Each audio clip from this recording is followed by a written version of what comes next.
નમસ્કાર. આજના આ ખાસ વિશ્લેષણમાં આપણે સીધા જ્ઞાનના એવા કેટલાક મોતીઓ વિશે વાત કરવાના છીએ જે સદીઓ જૂના છે, પણ આજના આધુનિક અને ફાસ્ટ ફોરવર્ડ જીવનમાં પણ એટલા જ સચોટ માર્ગદર્શક બની શકે છે. જી હા, આપણી જૂની પણ અત્યંત જાણીતી એવી કહેવતો અને સુભાષિતો કે જે હંમેશાથી આપણને એક સાચી અને યોગ્ય દિશા બતાવતા આવ્યા છે. તો ચાલો બિલકુલ મોડું કર્યા વગર તરત જ શરૂ કરીએ. હવે સૌથી પહેલાં એ સમજી લઈએ કે આ સુભાષિત ખરેખર છે શું.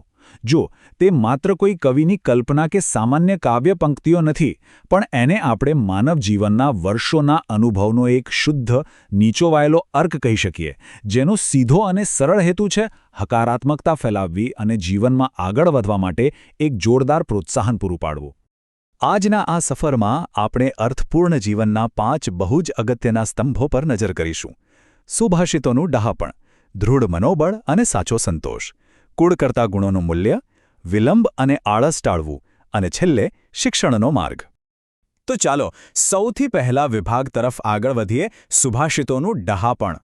અહીં સમજવા જેવી સૌથી મોટી વાત એ છે કે આ પંક્તિઓ ફક્ત સાંભળવામાં મીઠી લાગે તેવી કવિતા માત્ર નથી, પણ એ ખરેખર આપણા રોજિંદા જીવનની વાસ્તવિકતા સાથે સીધી રીતે જોડાયેલા અત્યંત વ્યવહારુ ટૂલ્સ છે. આમાં જીવનના એવા અમૂલ્ય સત્યો છુપાયેલા છે જે ગમે તેવી કપરી પરિસ્થિતિમાં પણ આપણને ટકી રહેવાની જબરદસ્ત પ્રેરણા અને હિંમત આપે છે. બિલકુલ જમીન સાથે જોડાયેલી વાતો. હવે જોઈએ વિભાગ 2, દૃઢ મનોબળ અને સાચો સંતોષ. વાહ, આ પંક્તિઓ ખરેખર અદ્ભુત છે. કદમ અસ્થિર હોય અને કદી રસ્તો નથી જડતો, અડગ મનના મુસાફરને હિમાલય પણ નથી નડતો. આ પ્રથમ સુભાષિતમાં દૃઢ મનોબળની તાકાત બતાવવા માટે સીધું જ હિમાલય પર્વતનું ઉદાહરણ આપવામાં આવ્યું છે. આનો સીધો અર્થ એ જ છે કે જ્યારે લક્ષ્ય મગજમાં એકદમ ક્લિયર હોય ને, ત્યારે દુનિયાની કોઈ પણ મોટી અડચણ સાવ નાની લાગવા માંડે છે. પેલું કહેવાય છે ને કે મન હોય તો માળવે જવાય. બસ આ એના જેવી જ વાત છે. અહીં બે વસ્તુઓ વચ્ચેનો જમીન આસમાનનો તફાવત બહુ સરસ રીતે ખુલ્લો પડે છે.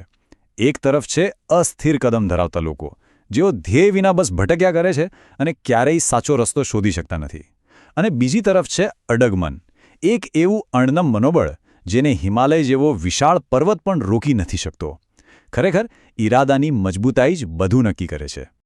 ચાલો હવે બીજા એક કિંમતી મોતી તરફ આગળ વધીએ. 3 વાના મુજને મળ્યા, હૈયું મસ્તકને હાથ, બહુ દઈ દીધું નાથ જા, ચોથું નથી માગવું. આ વાક્યમાં જે ખુમારી છે ને તે કમાલની છે. આ માનવીય સંતોષ અને આત્મનિર્ભરતાની ચરમસીમા બતાવે છે. બસ પોતાની પાસે જે છે એમાં જ સંપૂર્ણ આનંદ અને કૃતજ્ઞતા અનુભવવી. આનાથી વિશેષ કોઈ લાગણી હોય જ ના શકે. આ ચાર્ટમાં બતાવેલી 3 વસ્તુઓ પર જરા ધ્યાન આપો. એક સ્વતંત્ર અને સ્વાભિમાની જીવન જીવવા માટે મુખ્યત્વે આ 3 મૂળભૂત શક્તિઓની જરૂર હોય છે. ઈશ્વરે આપણને પ્રેમ અને લાગણી માટે હૃદય આપ્યું, વિચારવા માટે મસ્તક એટલે કે બુદ્ધિ આપી અને મહેનત કરવા માટે હાથ આપ્યા. ખરેખર આ 3 જબરદસ્ત શક્તિઓ આપણી પાસે હોય તો પછી બીજી કોઈ પણ વસ્તુની ક્યાં જરૂરત છે. આંતરિક સંતોષની વાત કર્યા પછી હવે વળીએ વિભાગ 3 તરફ, કુળ કરતા ગુણોનું મૂલ્ય. કમળનું આ ઉદાહરણ કદાચ આપણે બધાએ સાંભળ્યું જ હશે. ઉગે કમળ પંકમાં તદપી દેવ શિરે ચડે, નહીં કુળથી કિંતુ મૂલ્ય મૂલવાય ગુણો વડે. આ પંક્તિઓ એકદમ સચોટ રીતે સમજાવે છે કે સાચી યોગ્યતા અને ગુણોનું જ મૂલ્ય થાય છે. વિચારો, કમળ ગમે તેવા ખરાબ કાદવમાં ખીલ્યું હોય, તેમ છતાંય અંતે તો તે ભગવાનના મસ્તક પર જ બિરાજમાન થાય છે. છે ને ગજબની વાત? એટલે કે કોઈ પણ વ્યક્તિનું અંતિમ મૂલ્ય માત્ર ને માત્ર તેના આંતરિક ગુણો પર જ આધાર રાખે છે. કોઈની શરૂઆત ક્યાંથી થઈ, કયા કુળમાં કે બેકગ્રાઉન્ડમાંથી આવ્યા, એનાથી ખરેખર રત્તી બહાર પણ ફરક પડતો નથી. યોગ્યતા અને આવડત હંમેશા ઉદ્ભવ સ્થાન કરતાં ઘણા ઊંચા હોય છે. આગળ વધીએ વિભાગ 4 પર, વિલંબ અને આળસ ટાળવા. આ એક એવો વિષય છે જે આપણામાંથી ઘણાને સીધો લાગુ પડે છે. જુઓ, આ ચોથું સુભાષિત ખરેખર આપણા આજના પ્રોક્રાસ્ટિનેશન એટલે કે કામ ટાળવાની વૃત્તિ પર એક સીધી અને લાલબત્તી સમાન ચેતવણી છે.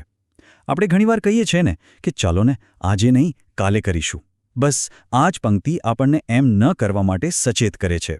આજ કરશો કાલ કરશો, લંબાવો નહીં દહાડા, વિચાર કરતા વિઘ્નો મોટા, આવે વચમાં આળા. આ ટાઈમલાઈન બરાબર જુઓ. જેમ જેમ આપણે કામને આગળ ધકેલીએ છીએ ને તેમ તેમ ખાલી સમય નથી બગડતો, પણ વધુ પડતા વિચારોને કારણે નવા અને મોટા વિઘ્નો ઊભા થવા લાગે છે. ઓવરથિંકિંગ શરૂ થઈ જાય છે. જો કોઈ કામનો તાત્કાલિક અમલ ન થાય તો ઘણીવાર એવું પણ બને કે એ કામ કદી થઈ જ ન શકે. એટલે એક્શન હંમેશા તાત્કાલિક જ હોવું જોઈએ. અને હવે પહોંચીએ આપણા છેલ્લા અને 5મા વિભાગ પર, શિક્ષણનો માર્ગ. આ છેલ્લું સુભાષિત એકદમ સીધું, સરળ અને શિસ્તબદ્ધ માળખું આપે છે. નિત્ય જવું નિશાળમાં, ભણવું રાખી ચિત્ત, ગુરુની શિક્ષા માનવી, એવી રૂઢી રાખો રીત. અચ્છા, અહીં એક વાત ખાસ નોંધવા જેવી છે. આ માત્ર સ્કૂલે જતા નાના બાળકો માટે નથી, પરંતુ આજીવન કંઈક નવું શીખવાની ધગશ રાખતા આપણા બધા માટે એટલું જ લાગુ પડે છે. અહીં એક બહુ જ લોજિકલ અને ક્લિયર પ્રોસેસ બતાવવામાં આવી છે. જો નિયમિતતા રાખવામાં આવે તો એકાગ્રતા આવે છે, અને જો એકાગ્રતા આવે તો માર્ગદર્શક કે ગુરુનું ખરેખર સન્માન કરી શકાય છે. આ જ સન્માન અને ફોકસથી સાચું જ્ઞાન પ્રાપ્ત થાય છે. જો આ રીતે આગળ વધવામાં આવે તો શિક્ષણ અને સફળતાનો માર્ગ એકદમ સરળ બની જાય છે. તો હવે આજના આ વિશ્લેષણના અંતે એક બહુ જ મોટો અને રસપ્રદ પ્રશ્ન ઊભો થાય છે. જરા શાંતિથી વિચારજો. આજના આધુનિક અને જટિલ પડકારોનો સામનો કરવા માટે આપણે જે આ 5 જ્ઞાનના મોતીઓ જોયા, તેમાંથી સૌથી વધુ કયું મોતી કામ લાગી શકે છે? શું તે દૃઢ મનોબળ છે, સંતોષ, ગુણોની કદર, સમયપાલન, કે પછી નિરંતર શીખવાની વૃત્તિ? આના પર જરૂરથી વિચાર કરજો, કારણ કે આમાં જ આપણા ઘણા પ્રશ્નોના જવાબો છુપાયેલા છે. આ સાથે જ આજના આ વિશ્લેષણને આપણે અહીં જ વિરામ આપીએ છીએ.